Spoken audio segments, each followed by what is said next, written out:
Siyempre, ayaw talaga. Self-service dito. Wait.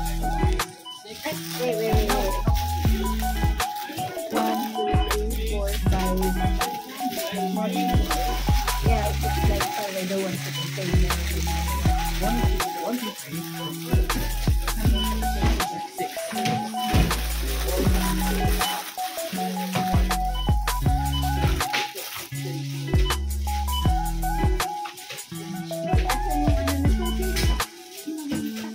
Wala pa si Bong. Namimili pa doon.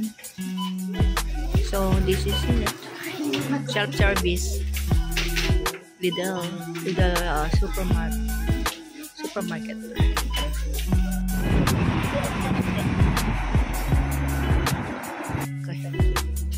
Kaya nga eh. Oh. Magkano 10? 700 yun. 750 kaya.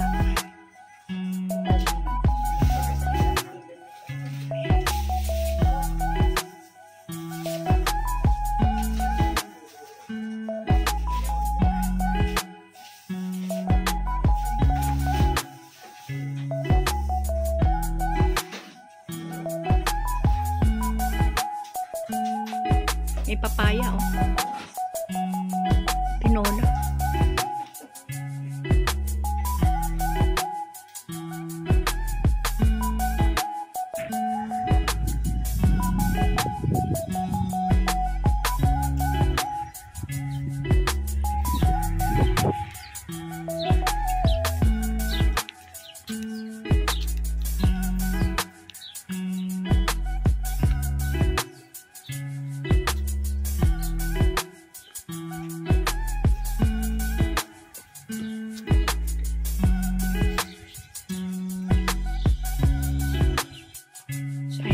Mag-haul tayo ng pinamili namin.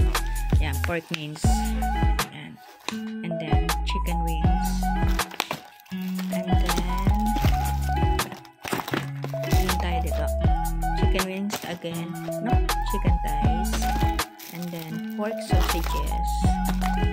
And then, pork sausages. And then, ito ay yan. Tapos, yan tayo.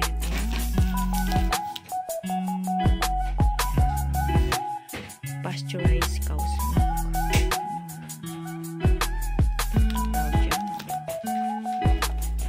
Then meron tayong cucumber. And then meron tayong pears.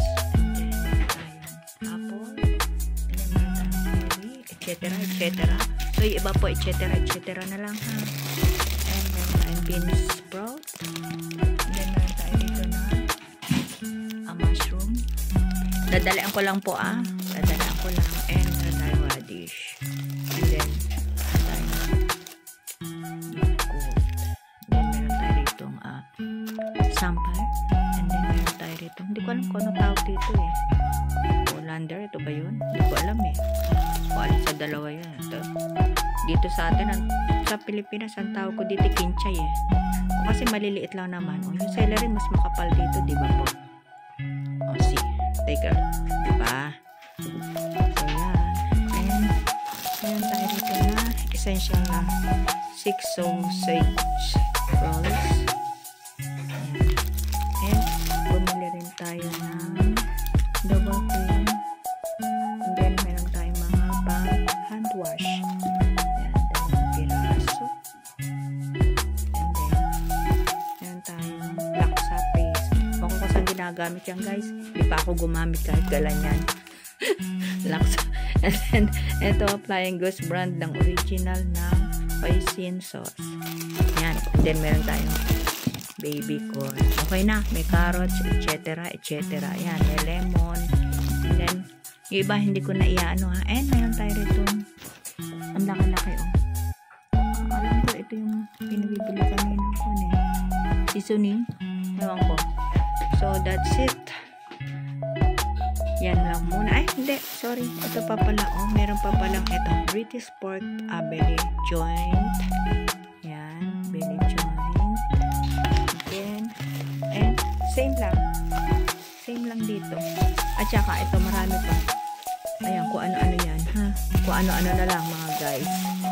Kung ano-ano marami yan. Parang mga lamba yan. Ano, yan. Okay. That's it. That's all. And, bumili nga rin pala tayo ng real cream. Hindi ko alam kung saan ginagamit ito ha. Sa Pilipinas, alam mo na kung ginagamit na ganyan. Baka hindi ko lang alam lutuin. Okay.